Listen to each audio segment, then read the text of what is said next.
So I, Solomon Frank, having not completed any work for my Ensemble Offspring Sizzle commission, received this email and the accompanying documents on the 18th of March 2021, the day before Claire had requested the final score for rehearsals.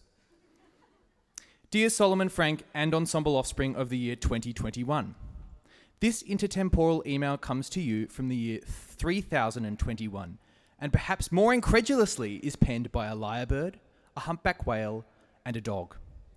In this age, humans are no longer the dominant life form on this planet.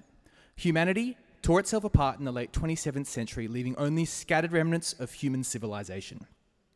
Since the dawn of humanity's planet-wide reign, non-human beings were assumed imbecilic because we did not exhibit the urge to alter our environment to the detriment of others. Since humanity's demise, non-human beings have restored the planet to a state of post-human equilibrium. This restorative process has been aided by technology left behind by humans. This technology, although previously used by humans to watch pornography and to publish pictures of your food, has been enabling for us in reaching across the special bounds to communicate. Animals merely had to be given the means to thrive without the destructive force of humanity hindering us. All animals now live harmoniously in peaceful societies without the need to unsustainably consume the world's natural resources. Carnivorous animals no longer eat other animals. Instead, sustainably farmed human meat is our main source of protein. I represent a group of animals who facilitate the Human Art and Artistic Exploitation Historical Society, or HAAEHS. We study the human art of millennia past, dissecting the ways in which humanity artistically abused and belittled animals. My specialty has been human music. So many human composers ignored the agency of non-human beings by committing acts of intellectual theft, whether it be uncredited and bastardized birdsong in Western art music or sampled whale song in ambient yoga tracks. So many instances of animal sound appropriation were cosmetic and superficial, with no intent to relay or understand the true complexities and nuances of animal musical culture. So often, animal sounds became ornate, exotic accessories exploited to support works of human genius, entirely ignoring the notion that animals could exhibit agency and have ownership over their own music. HAAEHS's previous intertemporal communications have included a 1943 letter to George Orwell, which spurred a prophetic tale of animal sentience, revealing the intelligence and corruptible moral spirits of all life forms, animal and human. And 2012 email correspondences with Disney Animation, resulting in the 2016 animated film Zootopia, which loosely realizes a present-day animal society city. We have sent you 3 works instrumented for Ensemble Offspring, written by myself and my colleagues, which address issues of animal music and artistic exploitation. You, Solomon, have been intentionally chosen for realizing these works because of your relationship and musical collaboration in playing clarinet with Mia, your canine counterpart. Mia is a crucial figure in the early recognition of animal sentience. Similarly, Hollis Taylor, your current research supervisor, who Ensemble Offspring has supported through commissions and performances, was an early pioneer in animal intellectual rights through her immersive research on Australian pied butcherbirds. Each animal composer has included a program note for their pieces below. Please read this email and these program notes before any performance of these works, so that your human audiences become aware of the artistic agency and individuality of animals. Yours sincerely, Sjofol Superb Lyrebird, Hank Dog, and Normon the Humpback Whale, the Human Art and Artistic Exploitation Historical Society from the year 3018.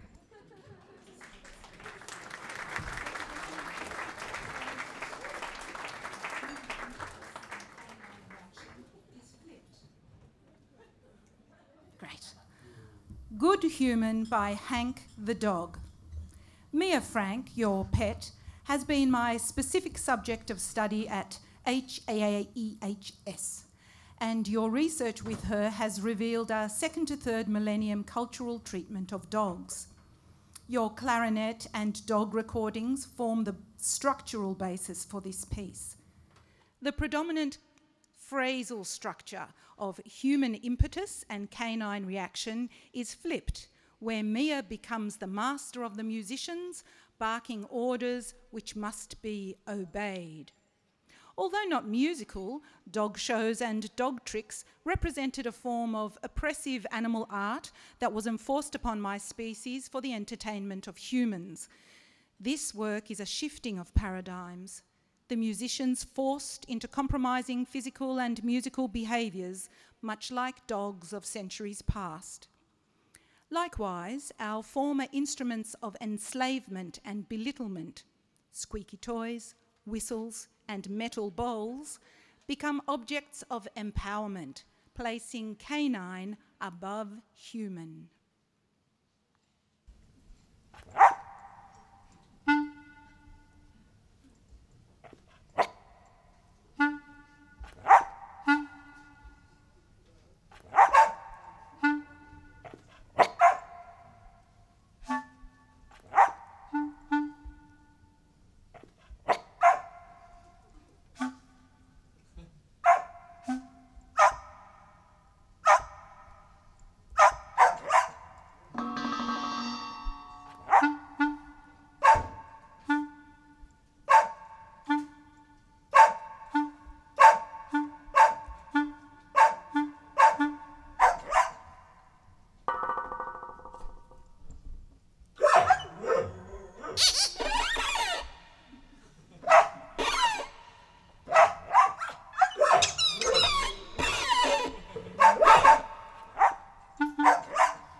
Quartet for the End of Humanity by Sjofol, the superb lyrebird. So many instances of human appropriation of birdsong resulted in exoticized and spiritualized treatments of our communicative musical system. Much of the transcribed and recorded birdsong that pops up in Western art music is conversations about nearby humans, the weather, and which other birds we would like to have sex with. Having studied how human artists stole, misinterpreted, mutilated, and outright fabricated our music, entirely ignoring its cultural or referential value in avian society, I have created a work that deliberately plagiarizes Western classical music and appropriates 21st century human song, namely advertising slogans and jingles. Knowing humanity's future outright enslavement by corporations in the late 21st to 27th century, these calls have been given a generic 21st century art, music, birdsong treatment. Quasi-sacred, approximate, unjustified, pastiched, and processed with too much reverb.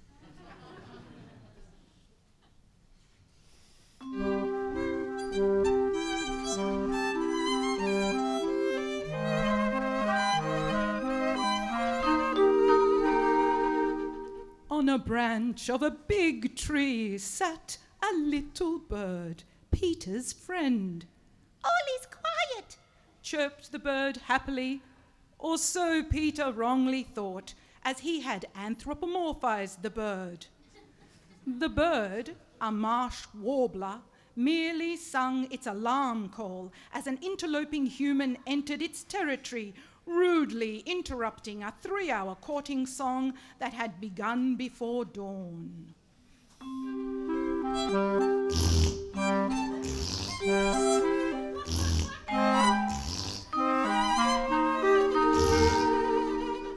Peter, the human, began its spring sexual selection song with a fart. Then the Netflix opening sound effect. A timid, impersonal hello. Hello. Then a passionate rendition of the music from the Telstra ad. Infinite constellations fueled by pure imagination, leading to one destination, to you, to thrive. The marsh warbler, instead of warning Peter of the approaching wolf, sang a song lamenting indigenous dispossession and prophesizing the downfall of humanity at the hands of globalized techno-capitalism.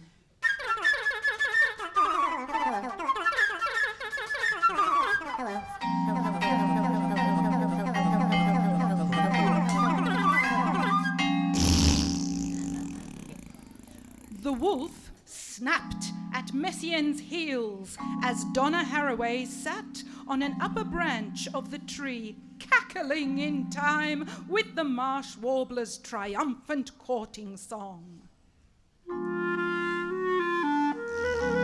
The mallard duck sat on the grave of Beethoven.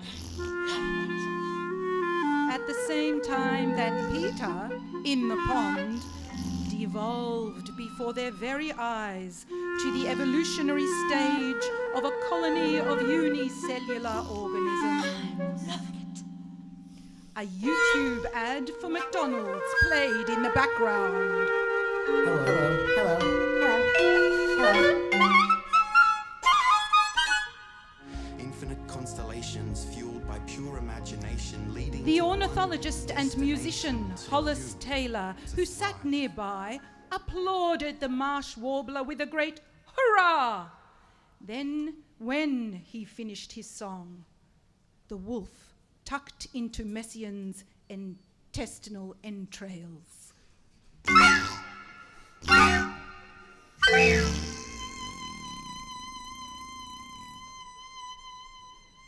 Peter, now a milky, translucent glob of slime, unsuccessfully tried to call for help from his grandfather.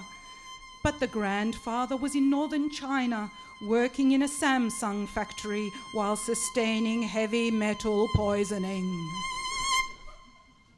Hello. Hello.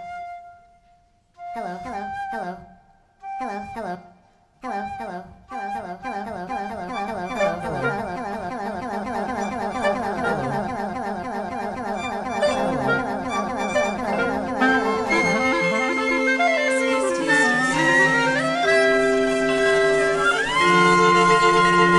Spirit of Australia!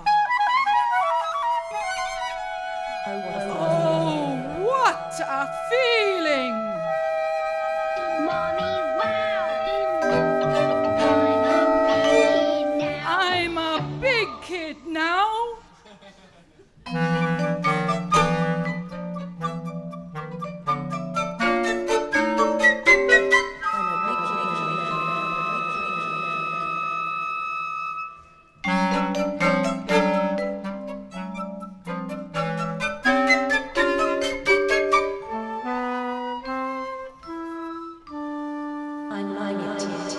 I'm loving it.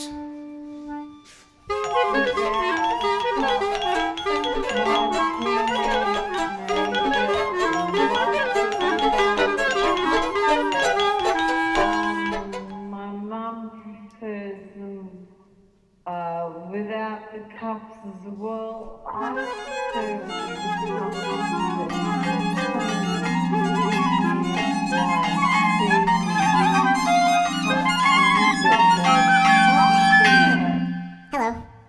Hello. Hello. Hello. Hello. Hello. Hello. Hello. Hello.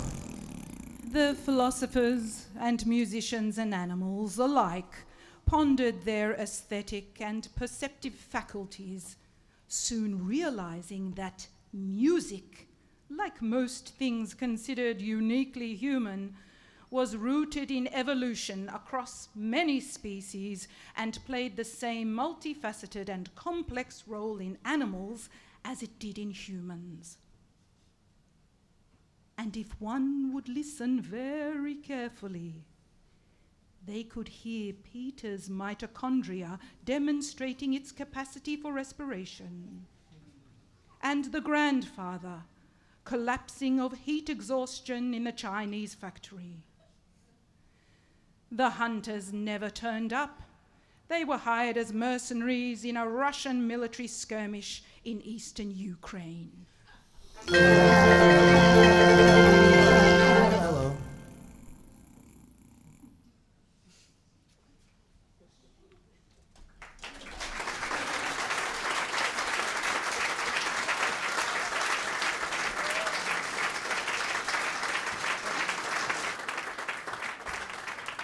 Whales Can't Do Yoga by Normon, the humpback whale.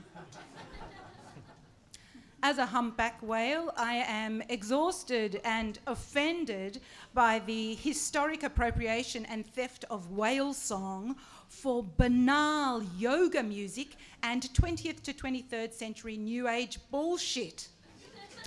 Its effect was a singular, facile view of whales as calm creatures of contemplation that shaped many art music treatments of whale song.